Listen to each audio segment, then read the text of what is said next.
Christmas Eve. A lonely single dad steps into the night not knowing that in a matter of minutes his life will collide with a truth so heartbreaking it will leave him utterly stunned.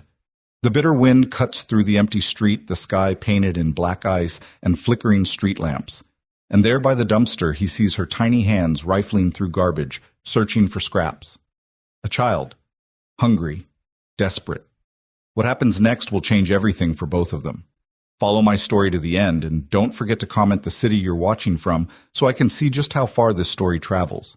The night pressed against Ethan Cole like an unwelcome weight. He pulled his coat tighter across his chest as his boots crunched over the thin frost blanketing the pavement. His keys jingled in his hand, a small metallic reminder of the routine he'd lived for too long. Another shift at the security firm, another night where silence and loneliness were his only companions. It was 11:47 p.m. on Christmas Eve. The rest of the city had retreated indoors to twinkling lights and warm living rooms, but Ethan's apartment building stood dark, the only sound the faint whistle of wind pushing against broken gutters. He reached the curb, his mind already drifting to the endless hours of sterile hallways and buzzing fluorescent lights. But then movement. Out of the corner of his eye near the dumpsters at the edge of the lot, something shifted. Ethan slowed, squinting through the icy air. At first he thought it was a stray cat, maybe a raccoon bold enough to rummage through human scraps. But as his eyes adjusted, his heart jolted in his chest. It wasn't an animal. It was a child. Her frame was so small, so thin, that at first glance she could have been mistaken for a shadow. Her knees bent awkwardly as she dug through plastic bags, her trembling fingers sorting through empty food containers and crumpled fast food wrappers. She moved with the efficiency of someone who had done this before. Ethan's breath caught. His legs carried him forward before his mind had even caught up. "Hey there," he called gently, his voice softened by instinct. The girl's head snapped up, wide brown eyes flashing with terror. In her small hands she clutched a half-eaten sandwich mold creeping along one corner. Her knuckles whitened around it as if he might take it away. "Easy," Ethan said, quickly raising his hands, palms up in a gesture of peace. "I'm not here to hurt you." She didn't move. Every muscle in her body seemed ready to spring to bolt into the dark. Her chest rose and fell in frantic bursts. She looked so much older in her fear than her years suggested. The glow of a flickering streetlight caught her face. Her cheeks were hollow. Her lips cracked her tangled hair, spilling over a purple jacket 2 sizes too big. The jacket swallowed her, hanging off her small shoulders, like a hand-me-down from another life. Ethan lowered himself to one knee, making himself smaller, less threatening. The frosted pavement bit through his jeans, but he ignored it. "What's your name, sweetheart?" he asked softly. The girl's lips parted, but no sound came out. Seconds stretched into what felt like hours. Finally, in the faintest whisper, she answered, "Lila." Ethan repeated it slowly, careful to cradle the name in warmth. "Lila. That's beautiful. I'm Ethan."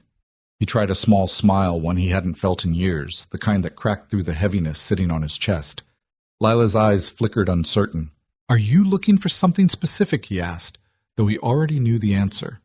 Her grip on the sandwich tightened. She swallowed hard, her voice barely rising above the wind. "Food." The single word struck Ethan like a punch to the gut. His throat tightened, his chest heavy with an ache he hadn't felt in years. "No child should be searching for food in a dumpster," he murmured, half to himself, half to her. "Not on Christmas Eve, not ever." He hesitated, then asked, "Where are your parents, Lila?" The question drained the color from her face. She looked down, shoulders trembling. "I don't—" Her voice cracked words, spilling like broken glass. "I don't have any." Ethan's breath stilled in his chest. And in that frozen moment under the broken streetlight on Christmas Eve, something inside him shifted. A dormant instinct buried beneath 3 years of grief and silence stirred awake. The instinct of a father. He hadn't felt it since the day he lost everything. Since the day his world collapsed in the sterile white halls of a hospital, leaving him a hollow man. Now staring at this trembling child clutching garbage for survival, that instinct roared back with a force that nearly brought him to his knees. He leaned forward, voice low, steady. "You're not alone anymore, Lila," he said. "Not tonight." The girl's eyes darted up, disbelief swimming in them. Adults had lied before. They had promised safety and left her broken. But something in Ethan's voice, something raw, honest, unguarded, made her pause. The December wind howled through the alley, whipping her tangled hair across her face. She shivered violently, but she didn't run. And for the first time that night, Ethan felt hope stir in the cold. He extended a hand. "Come with me. We'll get you warm. We'll get you fed." Lila's small fingers twitched. The sandwich trembled in her grip. Her eyes searched his face, looking for the trick, the lie, the betrayal she had come to expect. But she found only sincerity in his weary gaze. She didn't take his hand, not yet. But she didn't run either. And for Ethan Cole, that was enough to begin. Tosin. The frost cracked beneath his boots as he stood waiting. Christmas lights blinked dimly in the distance from another building, their cheer a cruel contrast to the emptiness around them. He had walked into the night, expecting nothing but routine, nothing but loneliness. Instead, he had found a little girl named Lila, searching through trash, searching for survival. And deep down, though, he didn't know it yet, searching for him. The air between them hung heavy, brittle as ice. Ethan didn't move, didn't push. He knew if he reached too quickly, she would scatter into the night like a startled bird, and he might never see her again. His heart thudded hard in his chest, the cold air burning in his lungs as he stayed crouched in front of the dumpster, hands open, showing her he meant no harm. Lila's small frame was taut with fear, her wide eyes darting to the dark alley behind her measuring escape. She clutched the filthy sandwich like it was gold, pressing it to her chest, as though it was the last piece of security she had in the world. Ethan's voice softened even further. "You don't have to be afraid of me, Lila. I promise." Her lips pressed into a thin line. "People, they always say that." The words were barely audible, but they cut straight through him. He had no answer for the truth in them, only a quiet ache in his chest. "You're right," he said after a long pause.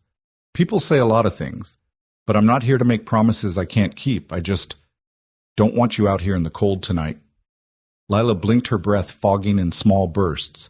She was trying to judge him, weighing his words with a wariness far beyond her years. The silence stretched, filled only by the distant sound of a car passing its headlights, sweeping across the cracked asphalt before disappearing. Finally she spoke again, her voice tiny but firm. "Why do you care?" The question caught him off guard. Why did he care? He could have kept walking. He could have gotten in his car, driven off to his lonely shift, and convinced himself it wasn't his problem. That would have been easier. Safer. But something in the way she stood there, small, fragile, yet unflinching, ignited something long buried within him. He felt the same crushing loneliness, the same ache of being left behind, and he couldn't bear the thought of a child enduring it alone. He exhaled slowly, his breath clouding in the frozen air. Because no one should ever have to do this by themselves, especially not a kid. Her eyes softened just barely. A flicker, then gone again, replaced with suspicion. "You'll tell the police? Or people who take kids away?" Ethan shook his head. "Not unless you want me to. Right now, all I want is to make sure you're warm and safe." "That's it." For a moment she said nothing, then almost imperceptibly her shoulders slumped. The fight in her seemed to drain, though her small hand still clung to the sandwich. Ethan slowly rose to his feet, careful not to tower over her, giving her space. "It's freezing out here, Lila. My place is just upstairs. I've got heat food. You don't even have to talk to me if you don't want to. Just come in from the cold." She studied him for a long time, her gaze searching every line of his face. She was looking for cracks, for danger, for lies, for all the things the world had already shown her too many times. Her lips trembled. She wanted to believe him, but belief had cost her too much already. "I don't know you," she whispered. "I know," Ethan said quietly. "And you don't have to trust me yet. But let me help you tonight. Just tonight. No strings." Her breathing quickened uneven. She took a tiny step back, then froze, torn between instinct and need. The wind gusted, suddenly tugging at her jacket, and she shivered so hard her teeth chattered. Ethan saw it, the exhaustion behind her eyes, the hunger trembling through her thin frame. Survival screamed at her not to trust him, but her body betrayed the truth she couldn't do this much longer. Finally, with trembling hands, she nodded once. Ethan felt relief wash through him, though he kept his expression calm. "Okay," he said gently. "That's good. Come on." We'll take it slow." She hesitated, then followed as he led the way toward the stairwell of his building.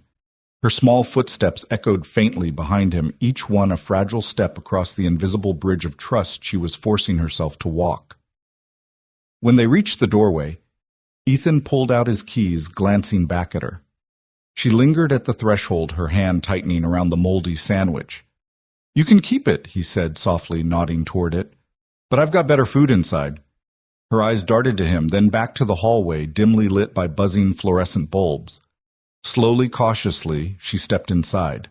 As the door closed behind them, shutting out the howl of the December wind, Ethan felt the weight of what had just happened. A child alone on Christmas Eve had chosen to follow him. He didn't know what tomorrow would bring, didn't know how he could possibly fix the brokenness that had led her here. But in that moment, none of it mattered. What mattered was that she wasn't outside anymore. She wasn't alone in the cold. And for Ethan Cole, that was the only promise he needed to keep tonight. The hallway smelled faintly of bleach and old heat, the kind that clicks in tired buildings and never quite catches up with winter. Ethan walked ahead without crowding her, letting Lila keep 3 careful steps of space. The fluorescent tube above them hummed like a held breath. It reminded him of another hallway, another hum, another night when everything that mattered went quiet. He opened his apartment and stepped aside. Lila hovered at the threshold, eyes sweeping the frame, the lock, the route back to the stairs, as if sketching an escape map she might need. He knew that map. He'd lived with it too. He kept his tone soft. "You can come in," he said. "You don't have to take off your shoes." She crossed the line like someone testing thin ice. The door eased shut and the outside sounds fell away. Inside the room made small noises, fridge hum, radiator, knocked the soft tick of a clock. Memory rose. It had been raining the morning Rachel went into labor. Not a storm, just the steady gray wash that smudges a city. He'd spilled coffee because his hands shook.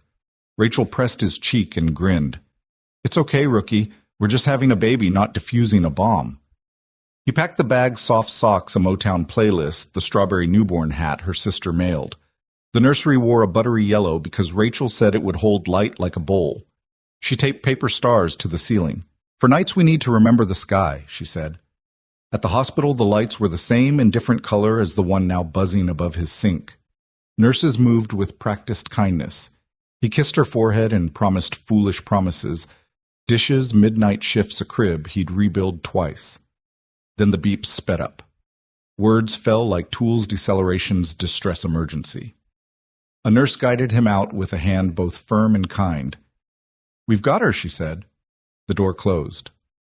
Hospitals keep a silence for men told to wait while love walks a wire. He bargained with luck and weather. "Take the car," he whispered. "Take the job. Don't take them." The door opened and the doctor delivered an earthquake in quiet words. "Complications rare we tried. I'm sorry." Sorry sounded too small under those lights. He reached for Rachel's hand and found only his sleeve. After the casseroles and awkward visits, after people stopped calling because they didn't know what to say, he closed the nursery door. He meant to paint over the yellow, and couldn't. When the lease ran out, he moved to a one-bedroom with creaking floors and a view of a brick wall, because walls don't surprise you. He practiced being small. Friends like Michael called in careful voices for a while. Even care thinned like sideways rain. Days became lists. Nights were blank walks in his head. On good mornings, grief felt like a backpack. On bad ones, like the floor had been replaced with water. He learned to answer, "How are you?" with hanging in, because it invited nothing back. Now a small girl stood in his kitchen doorway holding a moldy sandwich like a passport.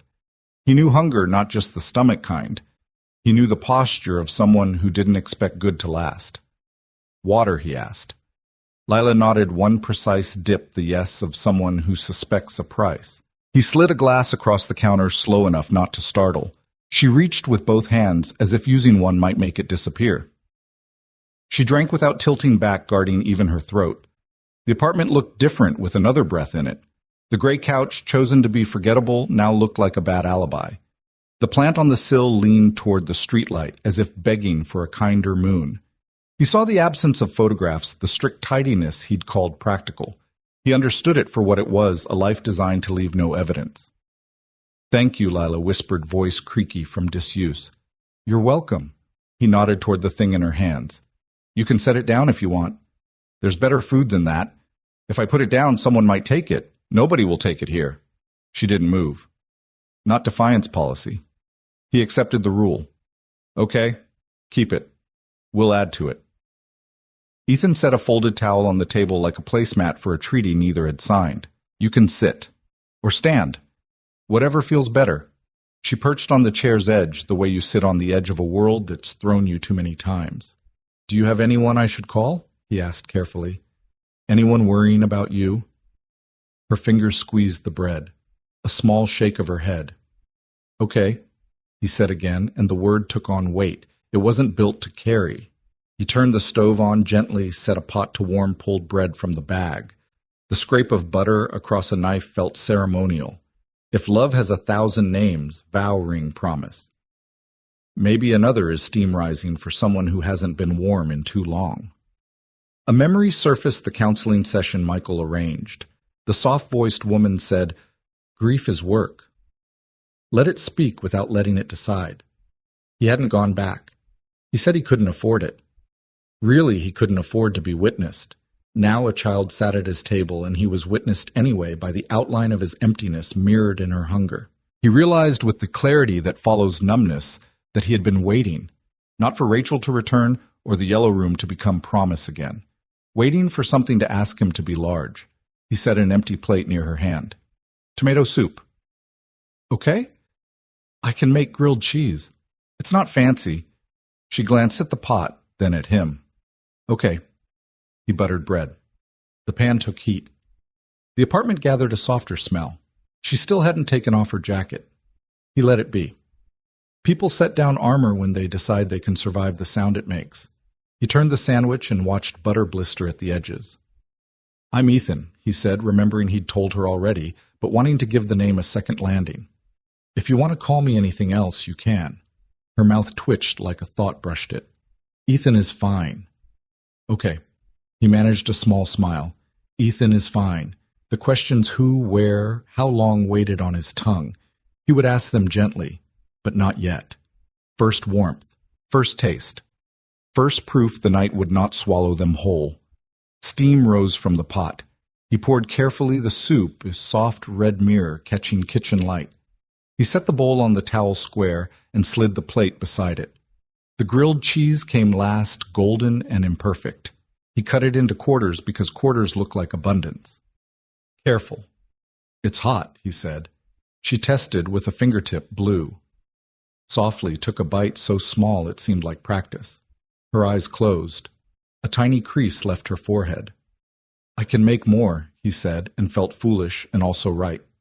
She nodded without looking up. Okay. He tried to see the room from where she sat. Clean counters, blank walls, one plant leaning toward borrowed light. He wanted to apologize for the absence of pictures and for the years they represented.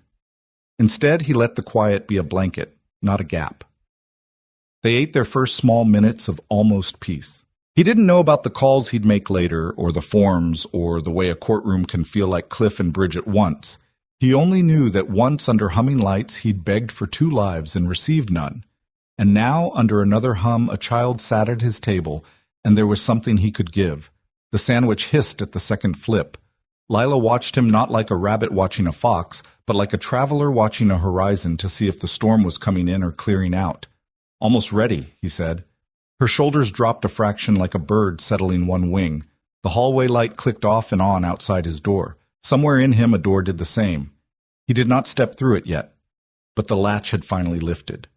The second grilled cheese hissed in the pan, and for a moment Ethan let the small ordinary sound hold the room together. But silence never stays neutral for long. It bends toward memory, toward the things unsaid. He turned the sandwich, and the smell of butter filled the air. But in his head, the hospital machines were still beeping, the yellow nursery still glowing faint in the dark. Do you live here by yourself? Lila asked suddenly. Her voice was cautious but curious, like she wasn't sure if the question was allowed. Ethan looked up startled. He cleared his throat. Yeah. Just me. She nodded slowly, chewing another corner of bread. She didn't push. Children like her knew better than to ask too much. But something in her eyes said she wanted to understand why a grown man would be sitting alone on Christmas Eve offering soup to a stranger. He set the sandwich halves on her plate, the golden crust steaming. "Eat as much as you want. There's more in the pan." She studied the food as if it might vanish if she touched it too quickly. Then she picked up a quarter and took a cautious bite. Her shoulders eased just slightly. Ethan sat across from her, his hands folded. Watching her eat stirred something raw in him, like the first stretch of a muscle gone stiff. It was relief, but also grief. 3 years ago, this kitchen had been different. He and Rachel had dreamed of a house, with more space, a backyard where their son could learn to ride a bike. They'd bought second-hand furniture and painted walls together, laughing at the splatters in each other's hair. Her laugh.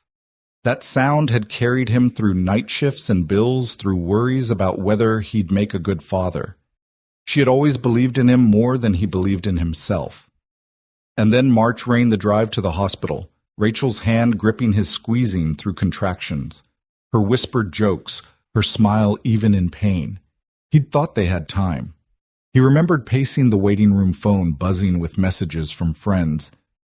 "You got this, man. Can't wait to meet him." He remembered pressing his hand to the nursery paint swatches tucked in his pocket, nervous and proud. And then eyes that couldn't meet his voices, using words he still hated, complications. Hemorrhage. We tried. In an hour, the world had gone hollow. The yellow nursery never held a child. The strawberry hat stayed folded in a drawer. And Ethan, who had walked into the hospital ready to become a father, walked out a ghost. His chest ached even now, watching Lila bite into warm bread, like she wasn't sure she deserved it. The weight of loss pressed hard, but something else moved with it, a pull sharp and unexpected. "Where are your parents, Lila?" he asked quietly, though the question felt dangerous. Her chewing slowed. She placed the sandwich back on the plate, her small fingers trembling. Her eyes dropped to her lap. I don't have any," she whispered. The words were fragile, almost lost in the hum of the radiator, but they hit Ethan like a crack of thunder. He leaned forward, slightly gentler now. "What do you mean?" She shifted as if bracing herself against his gaze. "I was living with my grandma. Her name was Ruth. Her voice quivered, but she kept talking as though if she stopped, she'd never be able to start again. She was all I had after my mama left. I was a baby then." Ethan's throat tightened. "And your grandma? What happened to her?" "She got sick 3 weeks ago." Lila's words tumbled out faster now, like she was trying to outrun the hurt. She had this cough that wouldn't go away. She was tired all the time. We didn't have money for doctors, so she just took medicine from the store. Then, one morning, she didn't wake up. The last words broke apart in a sob. Lila pressed her hands to her face, her shoulders shaking. Ethan's chest constricted. He knew that morning, that moment when you shake someone, beg them to wake, knowing deep down they won't. He knew the crushing silence when uniforms come, when strangers take away the body of the person who was your whole world. Leela sniffled, struggling to keep her voice steady. "They said I had to go to new families, but none of them wanted me. They kept moving me around, and the last people, they didn't care. So I left. I thought maybe if I came back here, maybe Ruth would come home too." Her small frame shook with tears. Ethan's vision blurred, the sting sharp and merciless. He saw himself again standing alone in that hospital parking lot, the world moving around him while his future disintegrated. She was 7 years old, 7, and already she carried the same hollow loneliness he had carried for years. "Lila," he said softly, his voice thick. "How long have you been out here?" She rubbed her sleeve across her wet cheeks. 2 days. 2 days. In December. Alone. Ethan pressed a hand to his forehead, steadying himself. The clock on the wall read 12:03 a.m. Christmas morning. He looked back at her. Her small body curled in the oversized jacket, and he knew this night wasn't coincidence. "Listen to me," he said, leaning closer, his voice firm but gentle. "You don't have to do this alone anymore. Not tonight. Not ever again." Her eyes searched his, wary and worn, looking for the cracks in his promise. She had been failed too many times. But something in his voice, something raw, unpolished, painfully real, seemed to reach her. For the first time since she walked into his apartment, her small shoulders relaxed. Just a little. But enough. Ethan sat back exhaling. He hadn't expected this night to change him. He hadn't expected to feel that old buried instinct pulse through his veins again. But it was here, alive. And as Lila lifted the sandwich again with trembling hands, Ethan realized he had already made his decision. This child was not going back to the cold, not while he still had breath in his body. The wind rattled the window panes as if demanding to be let in, but the apartment held its warmth like a fragile secret. Ethan sat across from Lila, watching her chew in silence. Every bite seemed calculated, as though she feared the food might vanish before she finished it. He noticed the way she glanced toward the door, the way her body leaned as if ready to run at the first sign of threat. He recognized that posture. He had lived in it himself, though his hiding place had been grief instead of alleys. "You don't have to hurry," he said gently. "There'll always be more food here." Her eyes lifted suspicious. "Always, always." His answer came firm, steady, like a rope cast across water. She stared at him for a long moment, searching for the crack in his words. But she found only a man whose weariness matched her own.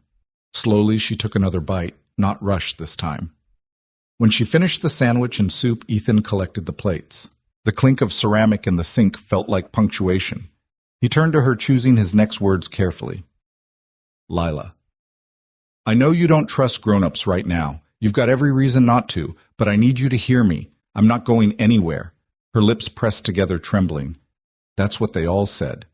The words stabbed deeper than any accusation. Ethan crouched again, bringing himself level with her. His knees ached against the floor, but he stayed there. "I can't change what they did," he admitted, his voice raw. "But I can promise you this. Tonight you are safe. You're not out in the cold. You're not alone, and I'm not walking away." Her brown eyes shimmered, full of doubt and longing. She wanted to believe him, but belief was dangerous. It had cost her too much already. Ethan reached into the hall closet, pulling out a spare blanket. He laid it across the couch. "You can sleep here tonight. No one will bother you. And in the morning, we'll figure out the rest. Together." She stayed frozen for a moment, then whispered, "Why?" "Because no child should have to go through what you've been through. And because—" He paused, swallowing against the lump in his throat. "Because I know what it's like to lose everything, and I can't watch you carry that alone." He didn't tell her that this was the first time in 3 years he had said those words aloud. He didn't tell her that seeing her shivering by the dumpster had cracked something open inside him, something he thought had died with Rachel and their baby. Instead, he tucked the blanket around her shoulders. Her tiny frame disappeared beneath it, but he could see her eyes soften just slightly as warmth seeped into her bones. The clock ticked past 1 in the morning, Christmas Day. Ethan sat in the armchair across the room, watching over her as she shifted beneath the blanket. The city outside was silent, as if holding its breath. "Ethan," her small voice broke the quiet. "Yeah, will you still be here when I wake up?" His chest tightened. He leaned forward, his voice steady. "Yes, I'll be here." She studied his face one last time, then curled into the couch cushion. Her breathing slowed, though every few minutes she stirred, clutching the blanket like a lifeline. Ethan stayed awake, the hum of the radiator filling the silence. He stared at the ceiling, thoughts racing. He knew the system would never make this easy. He knew he couldn't just keep a child without the law demanding its due. But none of that mattered right now. What mattered was that she was here, safe, breathing evenly, alive. And for the first time since that night in the hospital, Ethan felt something stir inside him that wasn't grief. It was purpose, the kind that made his hands itch to build, to protect, to fight. He whispered to the shadows, to himself as much as to her, "I won't let you down, Lila. Not like everyone else." The radiator clicked off, leaving a hush so complete he could hear her breathing. Ethan leaned back, eyes heavy, but his resolve sharper than it had been in years. This girl had walked into his night by chance, but he knew now she wasn't leaving it, not if he had any say. Dawn bled into the room in a pale pewter wash. Ethan jerked awake in the armchair, a blanket halfway down his legs and a crick in his neck. For a second he didn't know why he'd slept sitting up, why the air smelled faintly of butter and tomato, why the room felt like it was holding its breath. Then the couch rustled. Lila sat up so fast the blanket slid to the floor. Her eyes went wide to find him there exactly where he'd promised. In one quick flash, he saw Flight Doubt Hope wrestling in the same small space. "Morning," he said softer than he expected. "I'm still here." She stared another second, then nodded once, as if checking a box only she could see. "It's morning." "Christmas morning," he said. "You slept a few hours." "You want breakfast?" Ethan asked. "I can do oatmeal, or eggs, or my pancakes are not award-winning, but they're round." "Mostly." A flicker lifted the corner of her mouth and was gone. "Oatmeal," she murmured. "Deal, pot, water, stove." The ordinary choreography felt like laying track one piece at a time. He found raisins and a drizzle of honey he'd used twice in a year. Behind him, the couch springs gave a small complaint. Lila had her feet tucked under her but hadn't taken off the purple jacket. He pretended not to see the way her fingers checked the pocket like a guard touching a latch. "Bathroom's down the hall," he said, stirring. "Clean towels in the cabinet. If you want to warm up more, you can take a bath." "You don't have to. Just the option's there." Her eyes darted to the hallway, then back to him. She didn't move. "I can set the towels on the heater so they're warm," he added. "Okay," she whispered, which in her language might have meant maybe later. Oates hissed softly. "Do you like cinnamon?" he asked. "I can go easy." "I like it," she said, and something eased in his chest. When the oatmeal thickened, he ladled into bowls and brought them to the table. He sat and waited before touching his spoon. She watched him for the script, then mirrored it. Tiny bite test. Heat. Second bite, bigger. Honey shone on her lip. She scrubbed it with her sleeve and froze. He handed her a napkin. "These are allowed here." She folded it neatly before using it as if paper can be saved by making it smaller. Halfway through the bowl, she stopped. "Will there be more later?" she asked, balanced on a knife edge. "There will be more later," he said. "And tomorrow. And the day after. You don't have to ration here." She nodded like she was pinning the sentence to a wall in her head. When the bowls were empty, he rinsed them. "If you want," he said, "we can find you some clothes that aren't. Mine are too big, but I've got a t-shirt that could be a dress and joggers with a drawstring. Socks that don't have holes." And he opened a drawer, found a new toothbrush still in its wrapper. "This." She looked at the toothbrush the way you look at presents on TV because real life doesn't usually wrap things for you. She glanced toward the hall again. "Can I use the bath?" "Absolutely," he said, keeping his relief out of his voice. "Water as warm as you like. I'll be right out here." Steam fogged the mirror. He warmed the towels and set the shirt jogger's socks in a little stack, then backed out. When the bathroom door opened, Lila stood in a cloud of warmth, hair wet and combed with fingers, cheeks pink. The t-shirt reached her knees. The joggers bunched at her ankles, cinched to her size. She looked like a child again, not a shadow. The purple jacket was folded over her arm. He smiled before he could stop it. "There you are." She held the jacket tighter. "Can I keep this with me?" "Of course." He nodded. "You can keep anything with you want." He pulled down a small, clean backpack he'd bought for a nephew's visit that never happened. He set it on the table. "If you want to put your things in here, you can." She touched the zipper, slid it open, and tucked the jacket inside, then pulled it back out and hugged it again. "Maybe later," she said.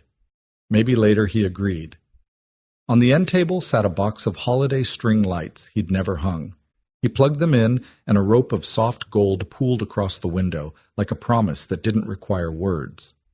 Lila stared. "It's pretty." Rachel loved lights, he said before thinking, and the name was in the air irrevocable. "Who's Rachel?" Her head tilted, curious, not prying. "Someone I loved," he said. "She died. A while ago." Lila's hand tightened around the jacket. "I'm sorry," she said, the kind of sorry that recognizes the shape of a hole. "Me too," he said. The truth sat between them, not a wall, just a thing. They both didn't have to pretend wasn't there. Her gaze slid to the doorway. "Do you think you could braid?" She lifted a section of wet hair. He almost laughed. "I can try. It might look like a road map drawn by a sleepy person." "That's okay." He sat on the couch arm and she sat below him straight-backed. He separated hair like threads of rain and fumbled until the pattern remembered itself. It wasn't good. It held. "There," he said. She touched the crooked plait, and the smile reached both corners this time. "Thank you." When she drifted to the window, he saw at the 2 rolls he'd set on the counter now inside the pouch pocket of the oversized T-shirt round shapes against the cotton. He said nothing. Later he opened the pantry and left the door open, rows of cans and boxes in plain sight. He set a single apple on the table where a small hand could take it without crossing a line. "You can take what you want," he said, not turning. "We'll get more." "How do you know?" she asked. "I'll make sure." Afternoon gathered without brightness. They watched a quiet cartoon with the sound low. She fell asleep for 20 minutes and woke with a start, gasping. He just said, "You're here." And the words made a fence around the room. When the sky went thin blue, he made grilled cheese again, because rituals teach the body it can count on certain songs. She ate 2 quarters and tucked a third into the pouch with the rolls. After dishes, after the second nap, that wasn't really a nap after the third, "Will you still be here?" And his third? Yes. He knew the next piece of track he had to lay. "Lila," he said, crouching so they were level. "I'm going to make some calls tonight to people who can help us figure out how to do this the right way. A friend. Some offices. I'll be right here the whole time. If anyone asks you questions you don't want to answer, you can look at me and I'll say so. Okay?" Her jaw set, and he watched fear and relief collide. "Are they going to take me?" "Not if I have any say," he said. "The goal is to keep you safe. With me. While we make a plan." She thought, then nodded like she was giving permission to a pilot to take off in rough weather. "Okay." He crossed to the side table where his phone sat, a black rectangle that hadn't called anyone that mattered in months. He scrolled to a contact he hadn't dialed in a year. Michael Klein. He glanced back at Lila. She had her feet tucked under her again, the string lights washing her in honeyed squares. She was looking at him the way people watched the tide ready to run if it rushed too fast, ready to breathe if it didn't. "It's just a call," he said more to himself than to her. Just the next right thing. He pressed his thumb to the green circle and lifted the phone to his ear, the dial tone stepping across the distance between the life he had survived and the one he was about to build. The phone rang twice before a groggy voice broke through. "Cole." "You realize what time it is?" Ethan almost hung up. He hadn't spoken to Michael Klein in nearly a year, not since he ducked out of dinner plans and let silence build walls between them. But now the voice of his old friend lawyer, steady hand, the kind of man who didn't flinch in storms, felt like oxygen. "Mike." "It's Christmas morning," Ethan said, pacing the kitchen floor. "Sorry to wake you." On the couch, Lila sat curled up with the blanket still wrapped around her shoulders. She eyed the phone like it was a weapon.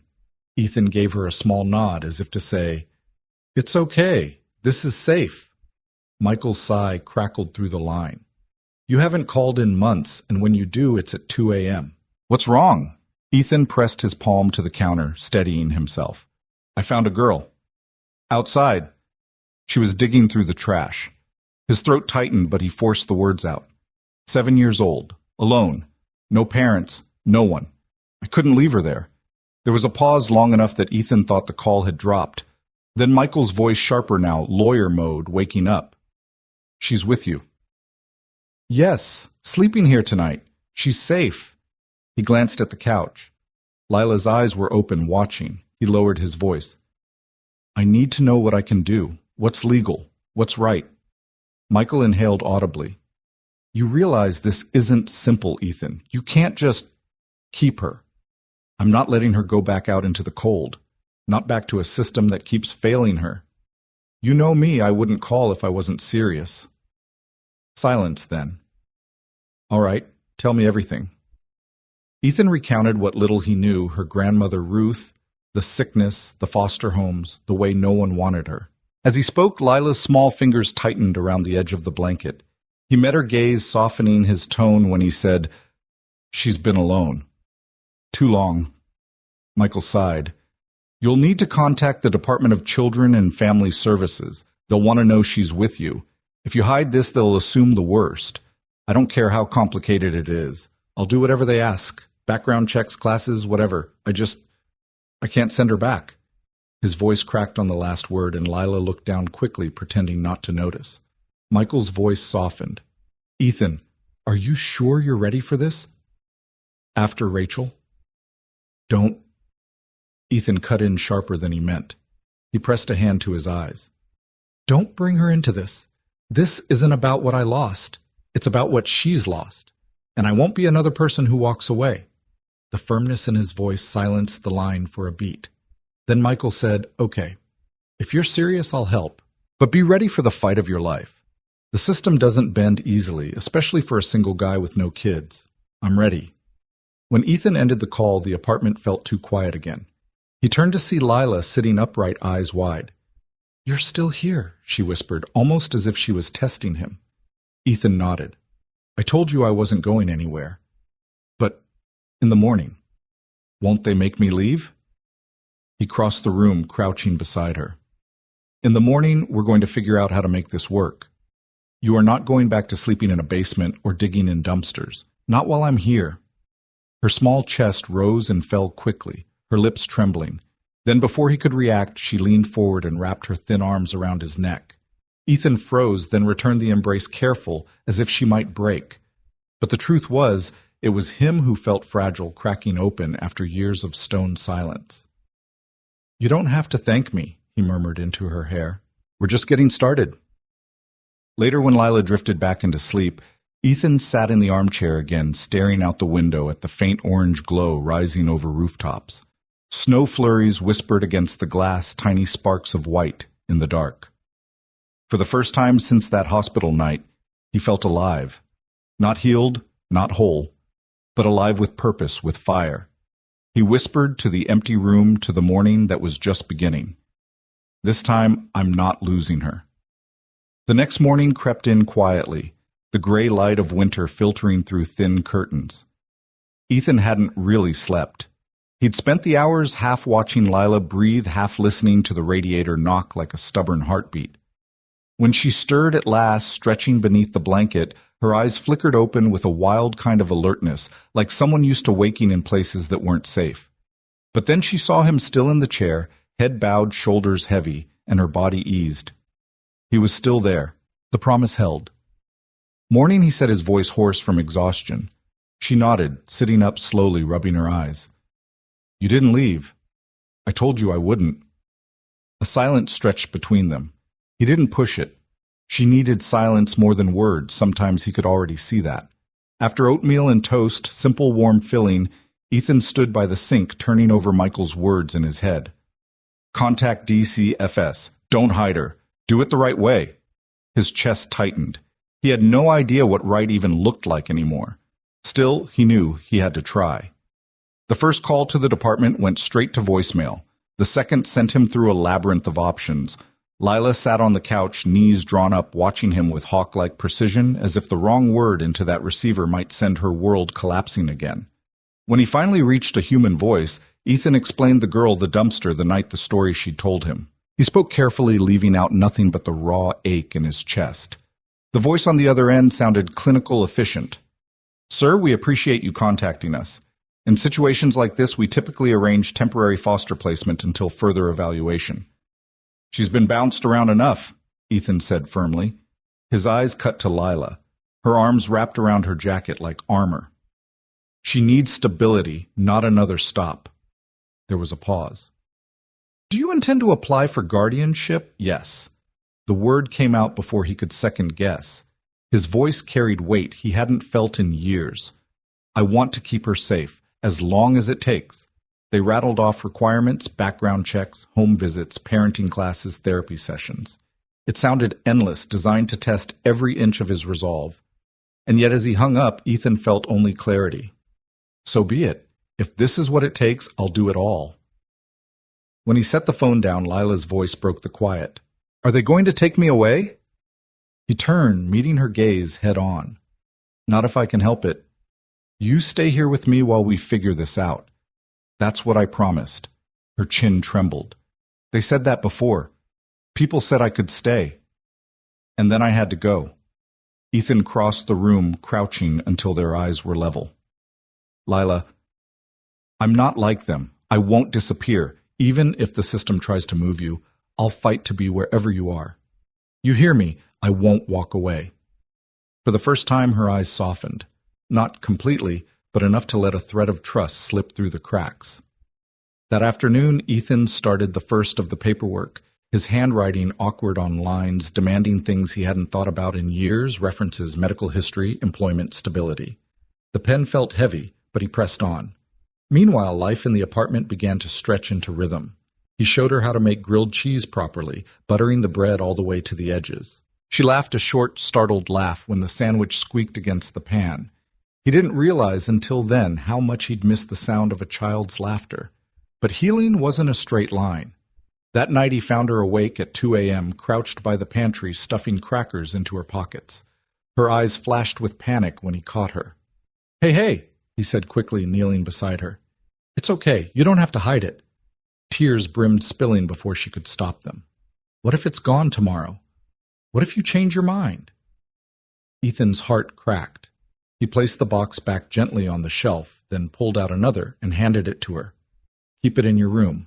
That way you'll know it's always there. She blinked at him through tears, confusion and relief tangling together. Really? Really? She tucked the crackers under her arm like treasure and slipped back to bed. Ethan leaned against the pantry doorframe long after staring into the shelves. He wasn't just fighting paperwork. He was fighting years of wounds carved into a child's trust. The days blurred into a fragile kind of routine. Oatmeal in the mornings. Walks to the corner store where Lila clung to his sleeve until she began slowly to let go. Evenings with cartoons low on the television, Lila leaning against him, though she pretended it was only because the couch cushions dipped in the middle. Every small gesture chipped away at the silence that had once filled his apartment. Every laugh, every cautious smile. Every night, he found her asleep with both shoes kicked to the floor. Each one breathed life into a home he'd thought was long dead. Still, when he opened the envelope with the first round of background check forms, his stomach clenched. He knew it was only the beginning. The system wouldn't make it easy. But as he looked at Lila tracing shapes in the fogged window with her finger, Ethan understood something she was worth every fight, every sleepless night, every memory he'd have to dredge up. He hadn't chosen this Christmas Eve, but maybe, just maybe, it had chosen him. By the end of the first week, Ethan's apartment looked less like a cave and more like a place where two people lived. The string light still curled in lazy gold across the window, and a pile of drawings, scribbled flowers, crooked houses. Stick figures holding hands began stacking on the fridge with magnets that hadn't held anything in years. But outside their little bubble, the world pressed in. Ethan could feel it every time the phone rang or another envelope slid under his door. Forms, interviews, background checks. His past, every scar, every debt, every closed door was now evidence to be measured. One evening he sat at the table under the dim light while Lila-colored tongue peeking out in concentration.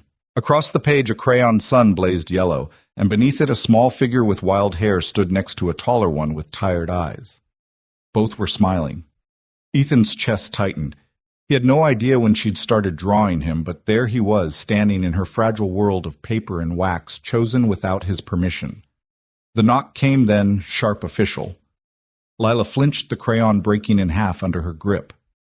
It's okay, Ethan said quickly, squeezing her shoulder before crossing to the door.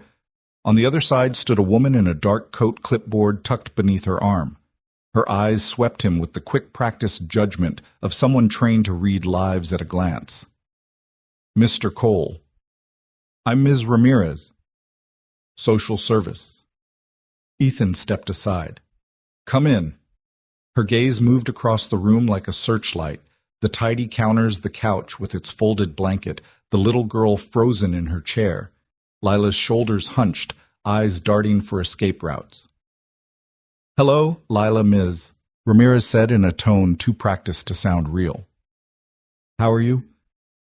The girl said nothing. Her fingers shredded the broken crayon.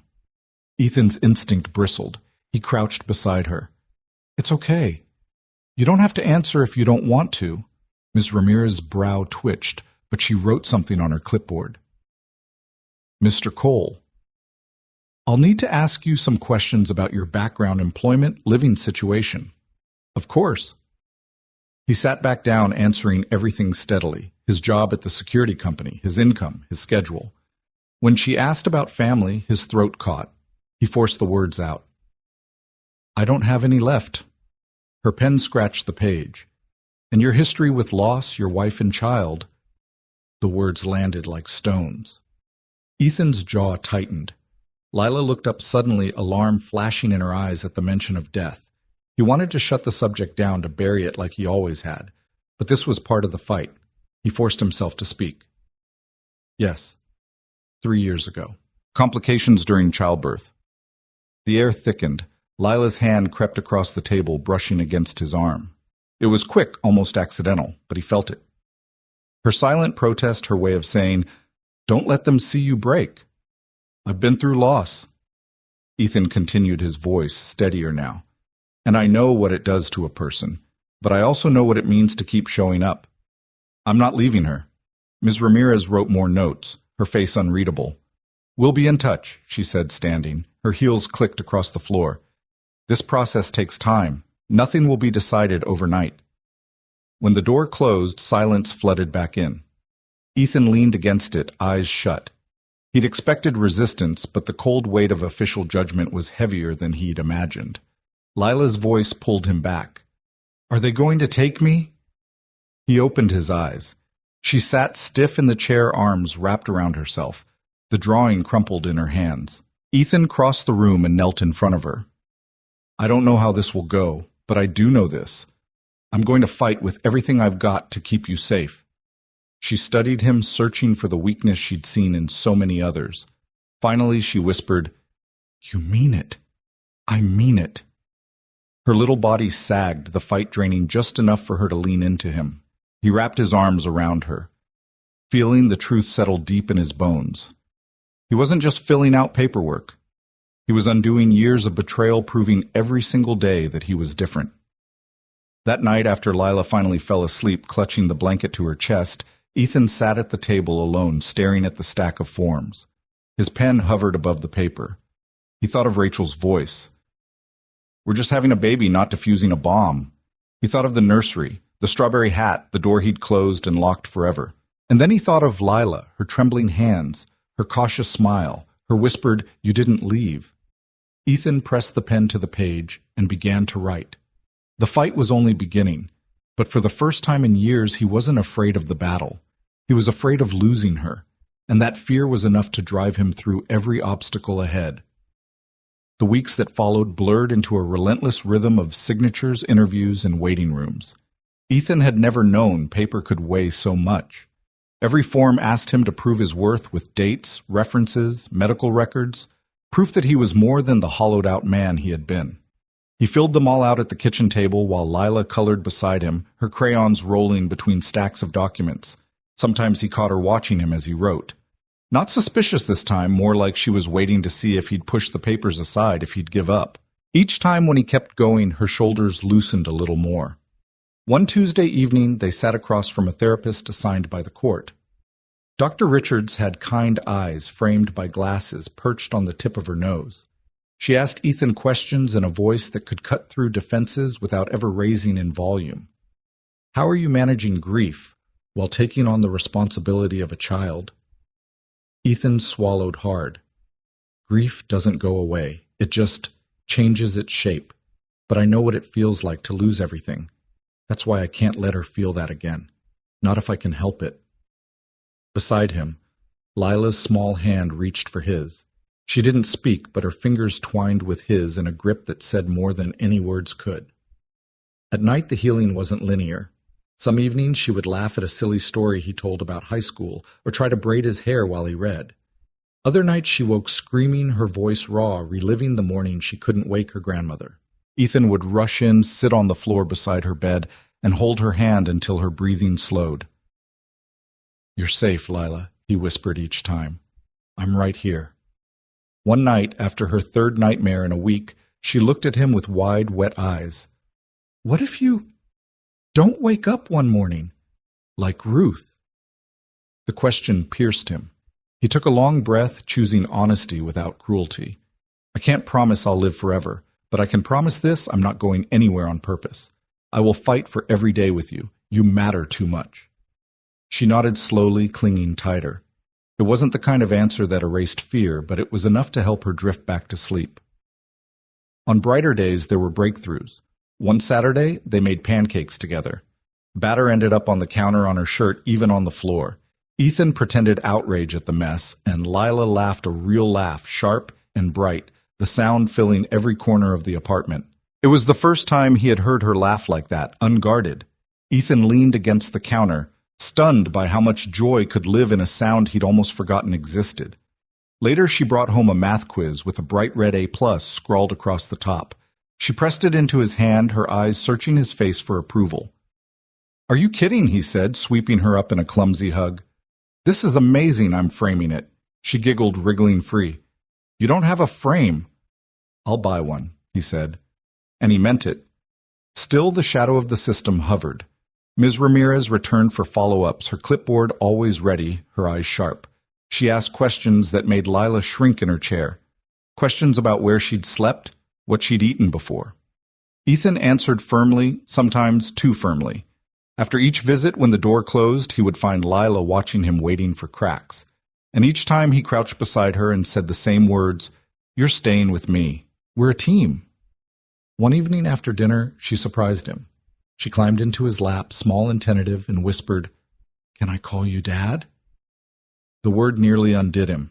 Tears blurred his vision, but he forced a steady smile. "You can call me anything you want, but I'd be honored to be your dad." She tried it out softly, testing the sound. "Dad?" He pressed his face into her hair, hiding the tears he couldn't hold back.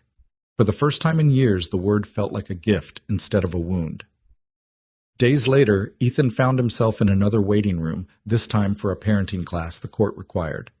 He sat among strangers, single mothers, older couples, young parents with babies, and felt out of place. But when the instructor spoke about consistency, patience, and love as the foundation of parenting, Ethan felt Lila's hand in his, remembered the night she asked if he'd still be there when she woke, remembered the fear in her eyes at every knock on the door. Consistency, patience, love. He could do that. He was already doing it. By the time he walked out of the class, the night air biting his face, Ethan knew something with absolute clarity. This wasn't about proving himself to the system anymore.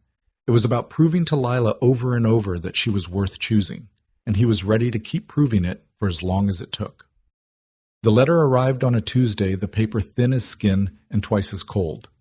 Ethan found it wedged beneath the door when he came back from the corner store with milk and a new frame for Lila's math quiz. Snow flurried sideways outside. Inside the radiator clicked like an old pocket watch losing time.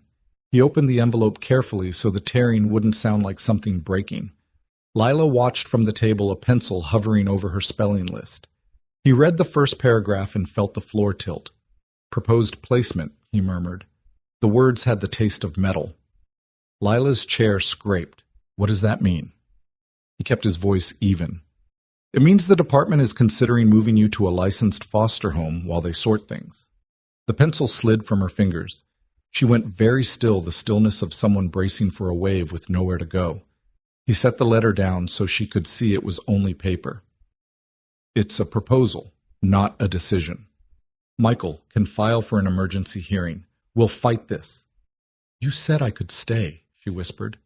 "And I meant it," he said. "I'm going to do everything I can to make sure you do." He called Michael, the phone warm against his ear, while he watched Lila fold her hands until the knuckles blanched. Michael answered on the first ring. "I knew they might try this," Michael said. "They'll argue stability and licensing. We'll argue continuity of care attachment school improvement. I'll file for a temporary guardianship hearing by Friday." Friday. Ethan glanced at the calendar dotted with pencil stars for small victories. A full night's sleep, a laughter day, a new friend at school. "That's 3 days. It's the system's pace," Michael said. "In the meantime, comply with everything. Keep records, routines, school notes, therapy. Judges like paper in progress." After the call, the apartment felt too quiet. The winter light paneled Lila's face in pale squares. "I don't want to go," she said. Not pleading, just stating a fact about weather. "I know," he said. "I don't want you to go either."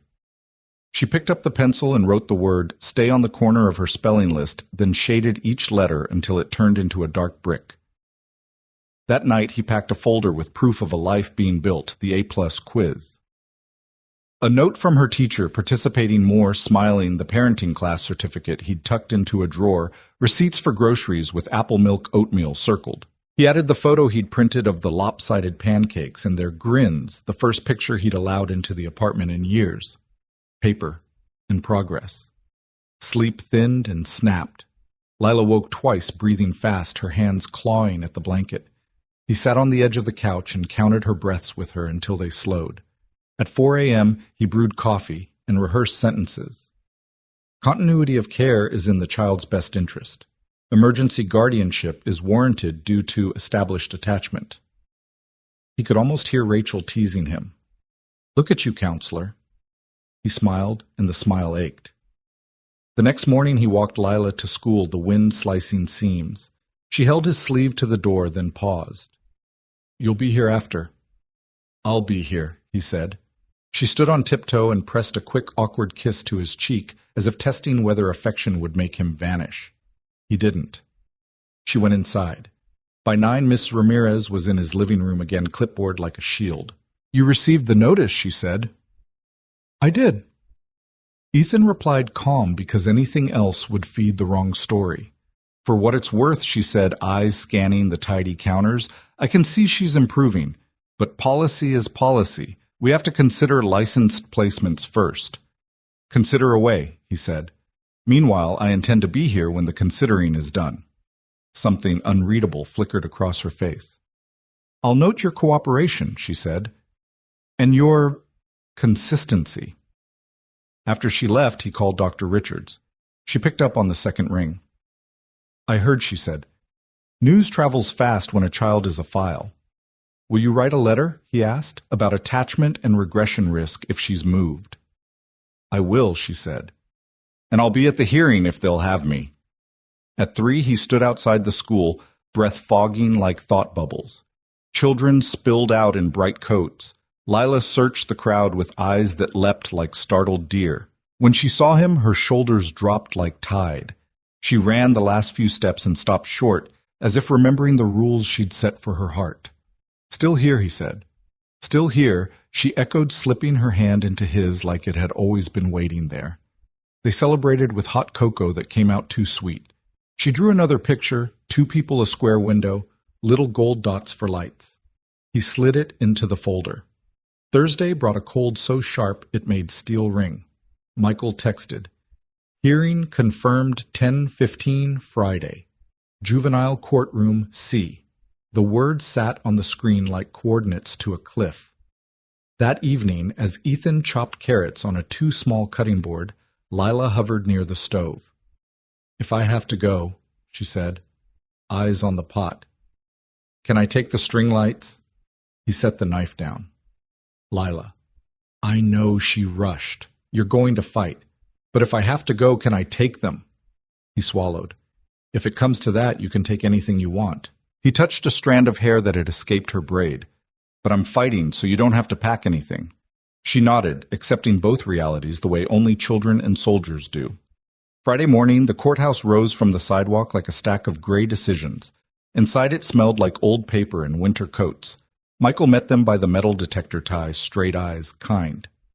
"You ready?" he asked.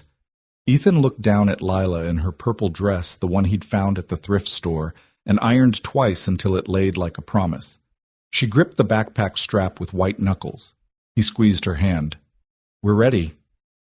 They sat on a bench outside courtroom C. The hallway buzzed with murmurs, doors opening and closing, names called into air that refused to warm. Lila leaned her head against his elbow and counted the tiles between the bench and the far wall. When their case number flashed on the small screen, Ethan felt his mouth go dry. The door opened. Courtroom C waited. Courtroom C was colder than the street outside, though no snow touched the floor. The walls were paneled in dull oak, the lights too bright, the silence sharpened by the shuffle of papers and the occasional cough. Ethan walked in with Lila's hand folded in his throat tight, but his back straight. Michael strode ahead, calm as stone, a stack of files tucked under his arm. The judge. Patricia Hernandez, her nameplate read, sat high on the bench, gray hair pinned neatly, glasses sliding down her nose. She didn't look unkind, but she didn't look moved either. Years in that chair had probably taught her to see every story twice, once in words, once in evidence. The bailiff called the case. Cole Ethan. Petition for emergency guardianship of minor Lila Mae Hart. The words rang too official for something that felt so fragile. Lila shrank closer to him, her small body pressed to his side like she could disappear into his coat.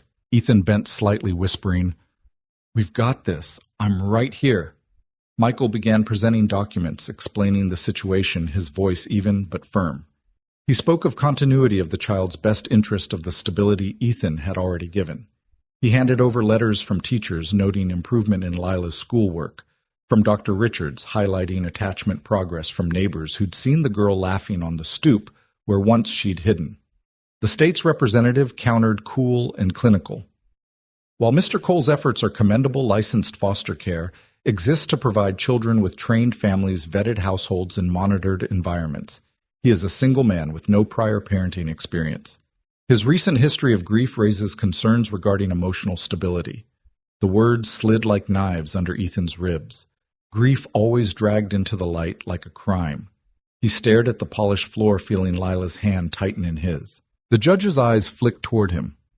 "Mr. Cole, would you care to respond?" He rose, his palms damp. "Your Honor," he began, his voice rough. "I won't pretend I haven't been through loss. 3 years ago I lost my wife and our son before he even had a chance to breathe. I shut down. I thought I was finished." He turned slightly, looking at Lila, her wide brown eyes locked on his. "And then I found her. Christmas Eve. Digging through trash, cold, hungry, alone. I saw myself in her, the same emptiness, the same abandonment. I knew I couldn't walk away." He swallowed words, dragging through the ache. "I don't claim to be perfect. But I can tell you what I've done. She sleeps in a warm bed now. She eats every day. She laughs. She calls me Dad." His voice cracked but didn't break. "She's not just surviving anymore. She's living, and so am I." A murmur rustled the courtroom, soft as fabric shifting. The state rep leaned forward. "Emotion, however compelling, does not replace structure. The department cannot allow precedent." That objection Michael cut in smoothly. "This isn't about precedent. It's about one child. About Lila. You've read the reports. She is thriving under Mr. Cole's care. Removing her now would risk re-traumatization, regression, and permanent trust issues. That's not theory. It's documented by Dr. Richards herself." All eyes turned to the therapist sitting in the second row. Dr. Richards rose, adjusting her glasses. "Your Honor, I've worked with traumatized children for 20 years. I can tell you plainly this child has formed a primary attachment to Mr. Cole. That bond is vital for her healing. Severing it would not only undo progress, it could cause damage that may never be fully repaired." The judge nodded slowly, her pen tapping once against her desk. Then she looked at Lila. "Young lady, would you like to say something?" Ethan bent down, whispering, "Only if you want to. You don't have to." Lila straightened. For a moment she seemed so small, dwarfed by the bench and the echo of the room, but then she stepped forward, her hands trembling, her voice clear enough to carry. "Your Honor," she said, "Ethan saved me. Not just the night he found me. Every day since then. He makes me oatmeal and he braids my hair even when it looks silly. He stays when I have nightmares. He doesn't walk away." Her eyes shone, but she didn't falter. "I know he's my real dad. Not because of papers, because he chose me, and he keeps choosing me every day." The silence that followed was thick, unbroken. Even the court reporter seemed to pause. Ethan felt tears blur his vision. He pressed his hand against his mouth, trying to keep the flood inside. But the truth of her words cracked something open in him. The judge cleared her throat, her voice softer now. "Thank you, Lila." She glanced at the papers spread before her, then back at the man and the girl standing together at the front of her court. "Mr. Cole," she said, "whatever my ruling, know this. Your devotion is evident." Ethan's heart hammered in his chest. This was the edge of the cliff. Judge Hernandez lifted the gavel, her expression unreadable. "The decision will be delivered tomorrow morning." The gavel struck once, sharp and final. The room stirred back to life, but Ethan stood rooted, Lila's hand clutching his. Tomorrow felt like an ocean he'd have to cross blindfolded. But when he looked down at her, her trust steady in her gaze, he knew no matter what that ocean held, he would swim until his lungs gave out. The courthouse emptied like a drained river, footsteps echoing against stone floors. Ethan and Lila stepped into the hallway, the heavy oak door closing behind them with a thud that seemed to reverberate through his chest. His palms were damp, his tie loose, but his grip on Lila's hand was firm. She leaned into his side, her backpack strap digging into her shoulder, her purple dress swishing against her knees. Michael caught up to them, his face carved with tired lines, but steady as ever. "You did well," he said, lowering his voice. "Both of you." "Tomorrow," Ethan muttered. "We have to wait until tomorrow." Michael placed a hand on his shoulder. "That's how this works. The judge has to review everything, reports testimony, her own conscience. But listen, Ethan, I've seen plenty of cases." The way she looked at Lila. That mattered. Ethan nodded, though his stomach felt like a pit. He wasn't sure he could survive another night of waiting. Outside, the winter air slapped cold against their faces. Snow had stopped, leaving the sidewalks slick with slush. Ethan bent and zipped Lila's coat to her chin. "You okay?" She nodded, eyes solemn. "You promised you'd be here in the morning." "And I will be," he said. "We'll face whatever comes together." They walked home slowly. The city lights smudged in puddles, the hum of passing cars filling the silence. Lila held his hand all the way to the building's front door, only letting go to climb the steps 2 at a time, as if racing against something invisible. That night Ethan couldn't eat. He reheated soup set bowls on the table, but barely touched his. Lila picked at hers too, her appetite dulled by the uncertainty pressing on them both. Later she curled on the couch under the blanket, her eyes wide open in the dark. What if she says no? Ethan knelt beside her, brushing a strand of hair back. Then we fight again, and again, until we win. She studied his face, her small fingers reaching for his. "You really mean that?" "With everything in me," he said. When she finally fell asleep, Ethan sat in the armchair staring at the glowing string lights they had left plugged in by the window. Each bulb pulsed softly, a fragile constellation. He thought of Rachel, how she had loved Christmas lights, how she said they were proof that even in the darkest nights, light insists on being seen. He closed his eyes, whispering to her memory, "I'm doing it, Rach. I'm trying again." Morning arrived in a haze of nerves. They dressed quietly. Ethan in his best shirt, Lila in the purple dress again, her hair in 2 braids that curved like uneven lines of courage. She stuffed a crayon drawing into her backpack, whispering to herself that maybe she could show the judge. The courthouse felt heavier this time, the air denser, every echo amplified. Families shuffled in and out, lawyers murmured, guards leaned on walls. Inside courtroom C, Judge Hernandez sat with her papers stacked neatly, her gavel resting like a sleeping hammer. The air vibrated with tension. "All rise," the bailiff called. The words clanged like bells. They stood, hands clasped, eyes forward. Ethan's throat was dry, but he squeezed Lila's hand until she looked up at him, and he gave her the smallest nod he could manage. The judge adjusted her glasses, eyes moving over the room before settling on them. "I have reviewed all documents, testimonies, and evaluations regarding the petition for emergency guardianship of minor Lila Mae Hart." Ethan's chest constricted. He felt Lila's small hand tremble in his. The judge continued, her voice calm but weighted. "This case is unusual. A single man with no previous children requesting to become guardian of a child he encountered under extraordinary circumstances. Normally, protocol would dictate licensed foster care. However," her pause stretched like an eternity, "this court does not deal in protocols alone. We deal in children and lives. The reports are consistent under Mr. Cole's care. The child has demonstrated significant improvement, academic, emotional, psychological." Testimony from Dr. Richards confirms that a primary attachment has formed. Removing her at this juncture would, in the court's judgment, cause undue harm. Ethan's knees almost buckled. He gripped the table for balance. Therefore, Judge Hernandez concluded this court grants temporary guardianship to Mr. Ethan Cole, with review scheduled in 6 months. During this period, he will comply with all evaluations, continue therapy and parenting classes, and provide regular reports to social services. The gavel came down with a sharp crack. Lila gasped, eyes wide. She turned to Ethan. That means, I get to stay. He bent low, his voice thick with emotion. Yes, Lila, you get to stay. She threw her arms around his neck, clinging tight. For the first time in years, Ethan let the tears fall freely, unashamed. Michael leaned over, whispering, This is just the first step, but it's the step that matters most. Ethan nodded, holding Lila close, the weight of the judge's words sinking in. Not forever yet, but for now, for today, for tomorrow. For Christmases to come, she was his, and he was hers. The courthouse steps were slick with ice, but Ethan hardly felt the cold as he carried Lila down in his arms. She clung to his neck, her purple dress bunched under her coat, her face pressed against his shoulder. The city swirled around them, traffic honking horns, strangers in heavy boots. But for the first time in years, the world didn't feel like it was crushing him. Michael followed close behind, tucking his gloves on.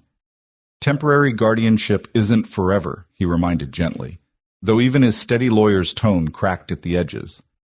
But you won the most important battle today. Judges don't grant that unless they see something undeniable.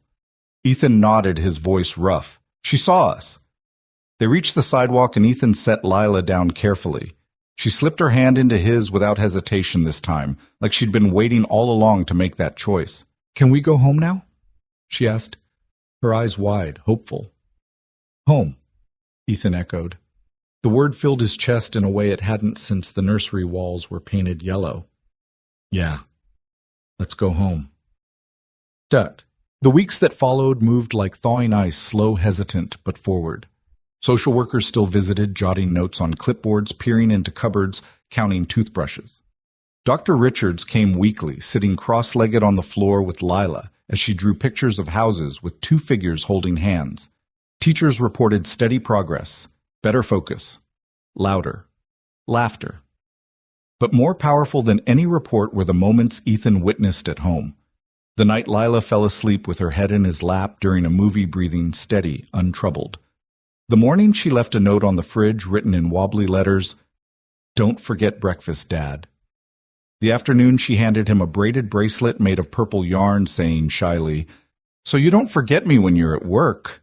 Each gesture pressed deeper into his heart, each one chiseling away the years of silence and grief. Still healing carried shadows. Some nights Lila woke crying, clutching her chest as if her heart itself hurt. Ethan would sit on the floor beside her bed, murmuring, I'm here. I'm not leaving. He repeated it until she finally believed enough to sleep again. And Ethan, though he never admitted it, sometimes dreamed of Rachel. In his dreams, she stood in the nursery, her hands smoothing the yellow walls, her smile soft. When he woke, it was to the sight of Lila curled beneath her blanket, breathing softly. Somehow, the ache of loss felt less like a wound and more like a reminder he had been given a second chance. One evening after dinner, Lila set down her fork and looked at him with surprising seriousness. Dad. The word still jolted him every time, sweet, fragile, weighty. Yeah. Do you think Ruth would... like you? Ethan blinked. He hadn't expected that. I'd like to think so. She always wanted me to have someone who stayed. I think she'd be glad. Her voice faltered, but her eyes held steady. Ethan swallowed hard. Then I'll do everything I can to make her glad. She slid off her chair and hugged him, small arms tight around his waist. He rested his chin on her hair, the smell of strawberry shampoo rising like memory and promise. Spring crept in slowly, the day's lengthened sunlight stretching across the floor in golden panels. On weekends, Ethan and Lila planted flowers in mismatched pots on the balcony. She insisted on purple pansies because they looked like little faces. Together they dug, watered, and waited. One Saturday, Ethan watched her crouched among the pots, humming to herself, dirt streaked across her cheek. The sight hit him with sudden clarity. This was family. Not the one he'd planned, not the one he'd lost, but the one he'd been given. Rachel's voice whispered in memory. Families are what you build, not just what you're born into. He wiped his hands on his jeans, his throat thick. Hey, Lila. She looked up, squinting against the sun. Yeah, I just want you to know. You saved me. Her brow furrowed. I didn't do anything. You did everything he said quietly. You gave me a reason to wake up again, a reason to fight, a reason to live. She stared at him for a moment, then broke into a crooked smile. Well, you saved me first, so I guess we're even. They laughed, the sound bright and unguarded, rising into the afternoon air. That night, Ethan tucked her into bed, brushing hair from her forehead. She clutched her purple jacket, now faded but still her anchor, and whispered, You'll be here in the morning, right? As long as I have breath, he said, always. She sighed, her eyes fluttering closed. Ethan sat on the edge of the bed a moment longer, listening to the rhythm of her breathing. He thought of the journey, the dumpster, the courtroom, the folder of papers, heavy with evidence, and realized that the real proof of their bond wasn't in forms or signatures. It was in this moment, in the simple trust of a child who finally believed he would stay. Tomorrow would bring more battles, home visits, evaluations, the looming 6-month review.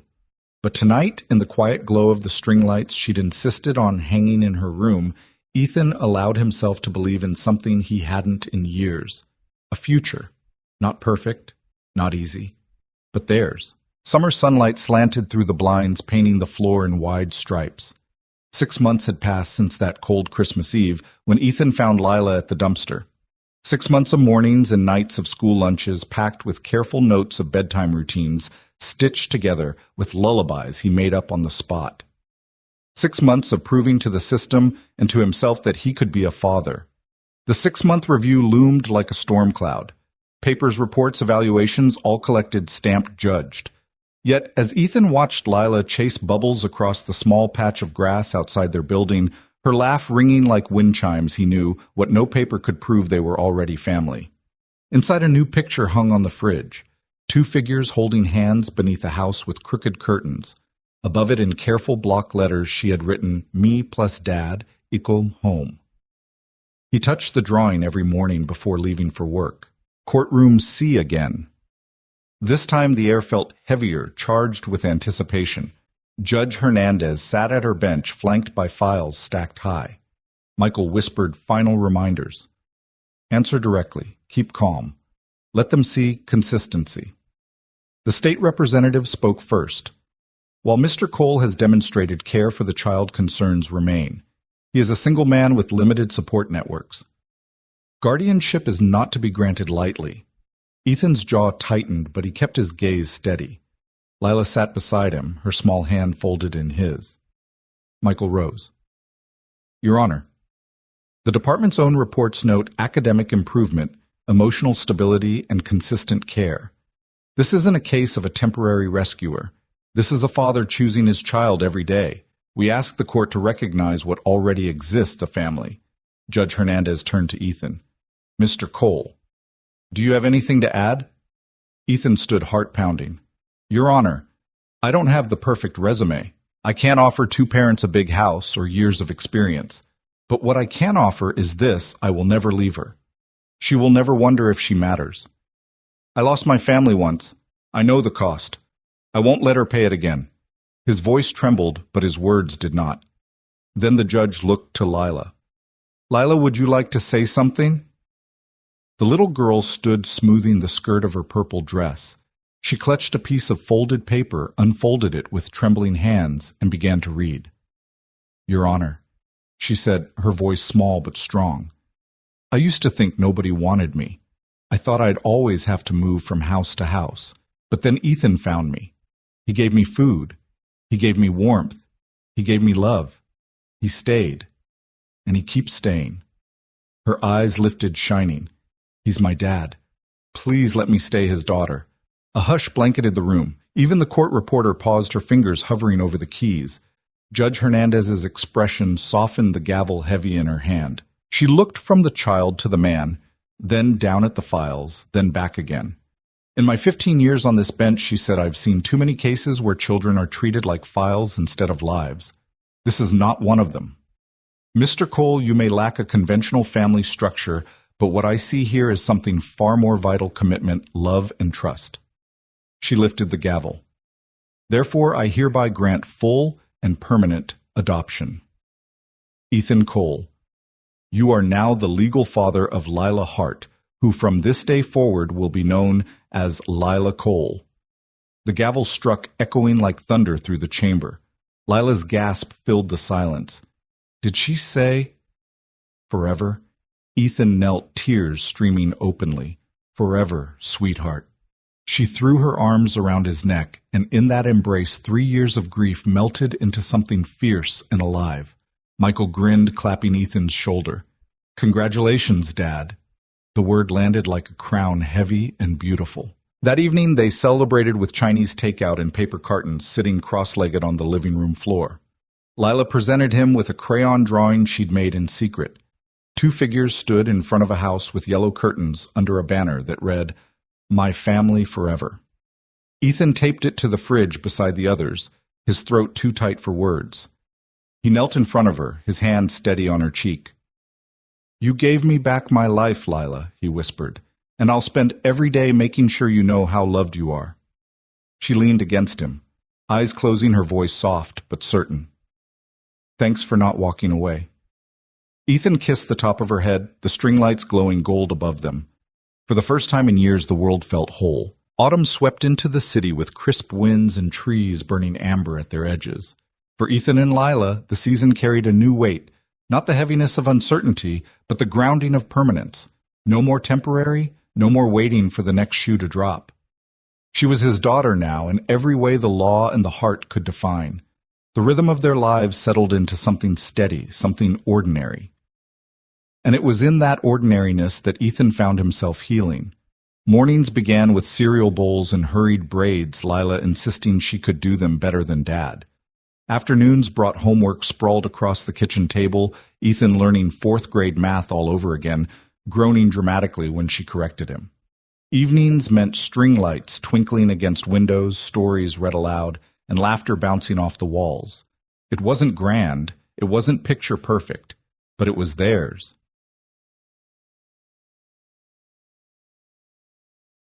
Yeah.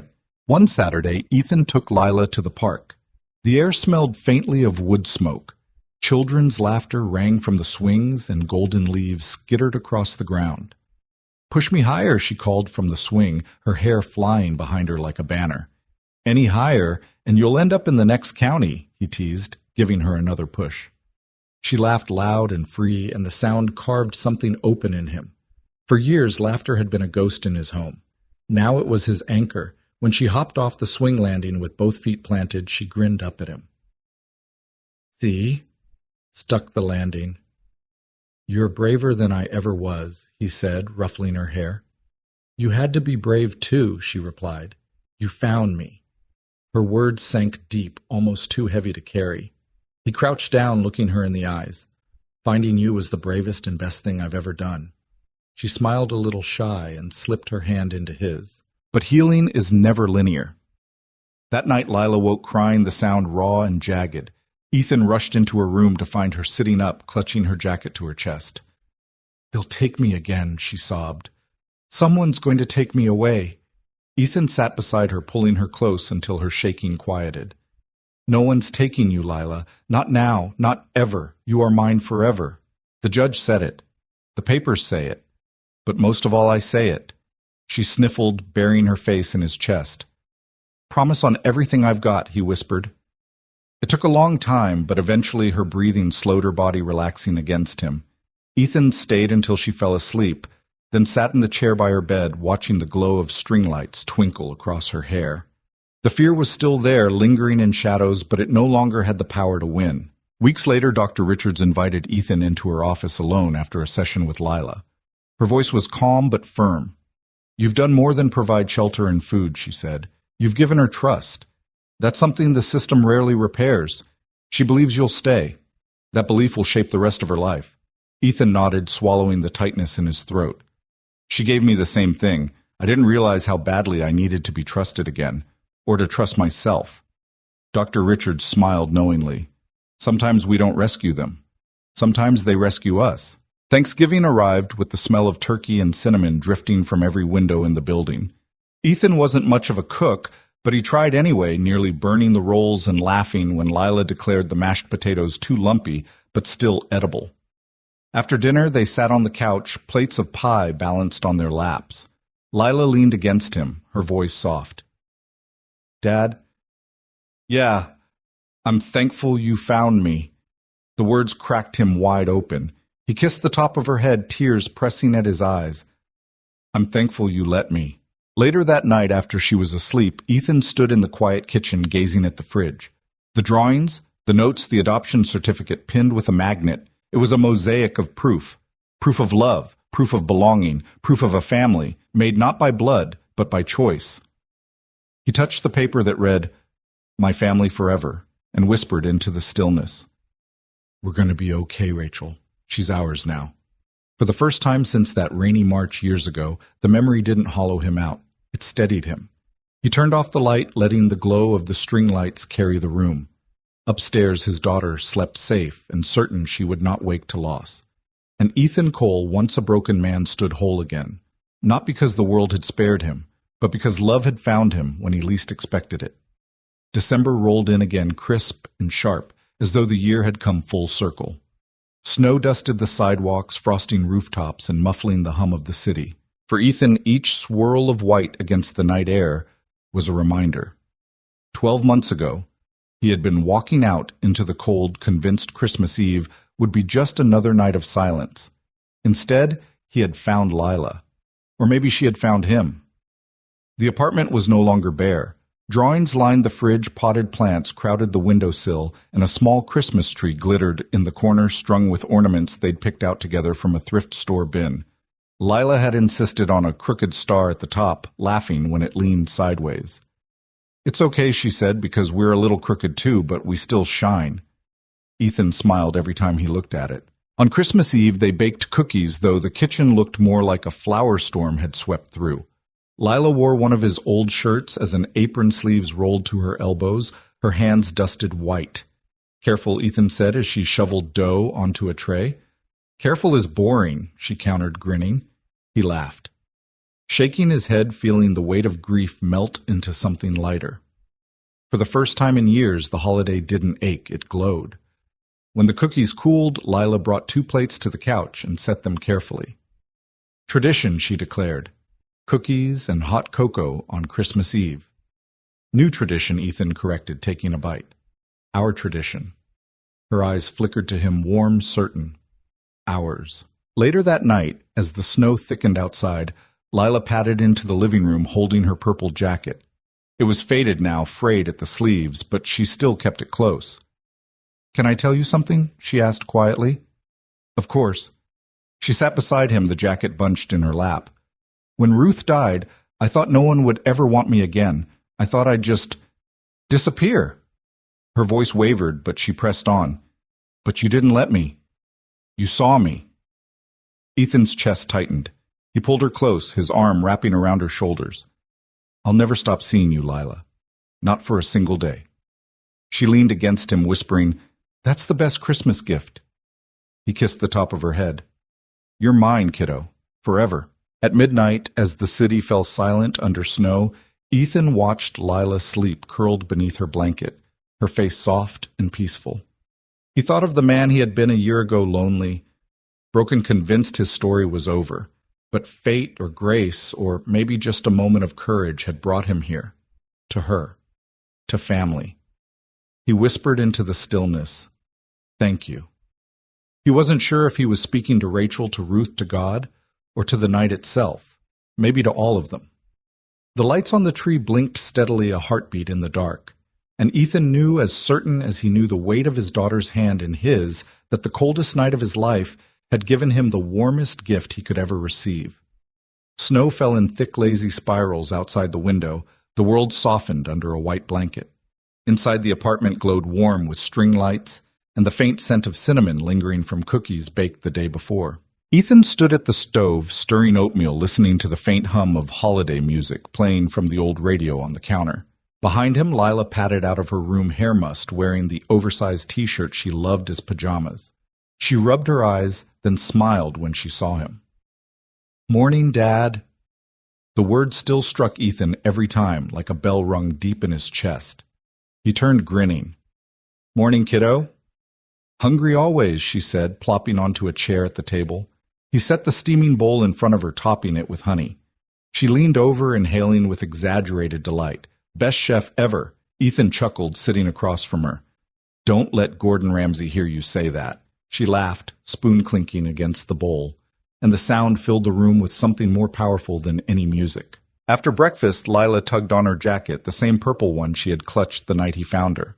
It was worn thin now, seams fraying, but she refused to give it up. Ethan had bought her a new one, a bright blue coat with deep pockets, but she wore the purple underneath like armor. When he asked why, she had answered simply, "It reminds me of where I came from and how you found me." Today she layered both jackets, tugging at the sleeves as they stepped outside into the sparkling snow. The city was quieter on Christmas morning. Streets hushed, shop windows dark. Lila held Ethan's hand, her boots crunching alongside his. They walked to the park, the same one where she had swung so high she declared herself fearless. Today the swing sagged with snow, but she laughed anyway, running to leave boot prints in untouched drifts. "Come on, Dad," she called, waving him over. "You're too slow." Ethan jogged after her, breath rising in clouds. He tackled her gently into a snowbank, and her shrieks of laughter rang out, bouncing off the bare trees. Snow clung to her braids, her cheeks flushed bright pink. For a moment, Ethan closed his eyes, breathing it in. Her joy, his joy. The impossible second chance life had handed him in the form of a shivering little girl by a dumpster 1 year ago. That evening, they sat together on the couch, the Christmas tree glowing with its crooked star. Lila leaned against Ethan, her head resting on his chest, a book open in her lap. "Dad," she murmured. "Yeah. Do you ever think about, what if you hadn't seen me that night?" The question hit him like cold water. He tightened his arm around her. "I don't let myself think about it, because I did see you, and it changed everything." She tilted her head up, eyes wide. "For me too." Ethan kissed her forehead, his voice rough. "Lila, sometimes the family we need most is the one we never saw coming. You saved me just as much as I saved you." Her lips curved into a sleepy smile. "Guess we saved each other." "Yeah," he whispered. "We did." Later, when she was tucked into bed, Ethan stood in the doorway, watching her breathe.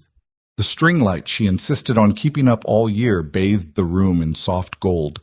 He thought of Rachel, the nursery painted yellow, the strawberry hat folded in a drawer. He thought of Ruth, a grandmother who had loved fiercely until she could love no more. And he thought of Lila, the girl who had turned his hollow apartment into a home. Ethan whispered into the quiet, "Thank you for letting me stay." Outside, snow fell steady, endless. Inside, warmth pulsed like a heartbeat. The man who had once walked alone into a frozen night now had someone waiting for him in the morning. The little girl who had once searched trash for scraps now had a father who would fight the world to keep her safe. And together they had built something unbreakable from the broken pieces of their lives. Not by blood, not by chance, but by choice, by love, forever. Your thoughts will help us create meaningful stories.